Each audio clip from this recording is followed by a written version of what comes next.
Some people don't work because they're ambitious. They work because stopping makes them uncomfortable. You've probably seen people like this before.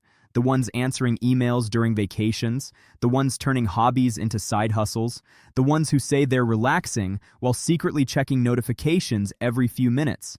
And when they finally stop working completely, something strange happens.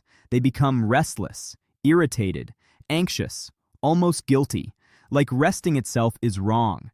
Most people think this behavior comes from discipline, but psychology suggests something much deeper is happening, because people who can't stop working are often not chasing success. They're trying to escape a feeling. Psychologists call this productivity-based self-worth. It happens when someone slowly begins measuring their value through achievement, usefulness, and output. And once that connection forms, rest stops feeling peaceful. It starts feeling threatening. You can actually hear this mindset in the way people talk. I haven't done enough today. I feel lazy. I should be doing something. Even during moments that were supposed to be relaxing. And eventually, constant productivity stops feeling like a choice. It starts feeling like identity. A lot of the time, this pattern begins much earlier than people realize, especially in childhood. Psychologists found that children who receive most of their praise through achievement often grow into adults who struggle to separate performance from self-worth.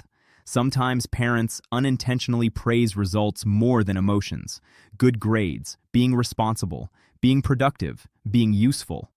And over time, the child quietly learns something dangerous. Love feels more available when I'm accomplishing something, so their nervous system slowly adapts around usefulness. They become dependable, hardworking, high-functioning, but underneath all of it, rest starts carrying emotional tension. Because if your worth was built around achievement, doing nothing can feel psychologically unsafe. That's why some people physically cannot relax without guilt, even when nobody is pressuring them anymore. The pressure already moved inside, and this becomes especially obvious when life slows down. Weekends, vacations, free evenings. For many people, those moments feel peaceful, but for people addicted to productivity, silence often becomes uncomfortable. Because work was never just work. It was distraction, structure, emotional regulation, a way to avoid sitting alone with unresolved thoughts. Researchers studying work addiction noticed something very interesting. Many compulsive overworkers report feeling more anxious during inactivity than during stressful work itself.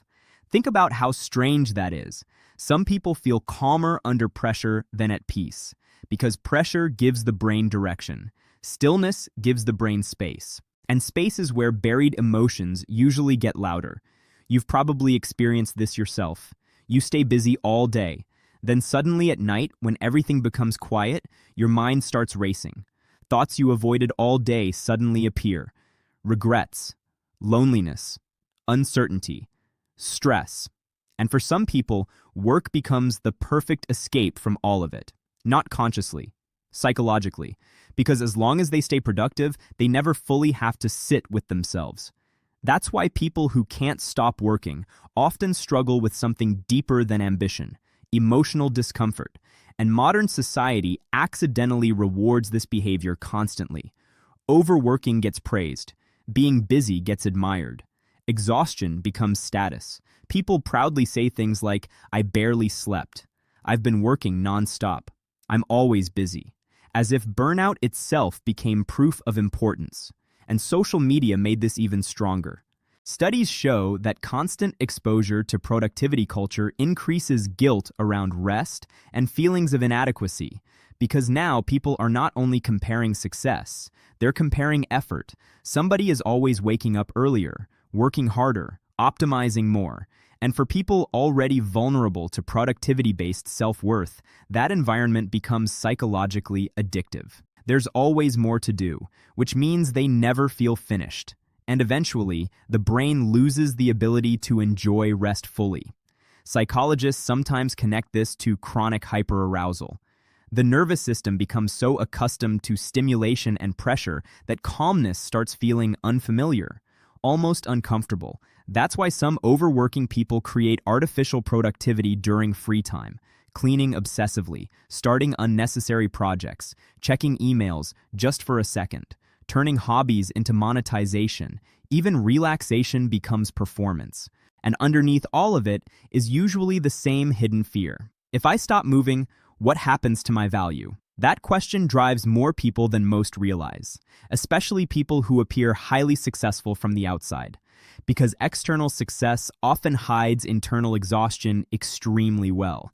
And this is where things become emotionally complicated.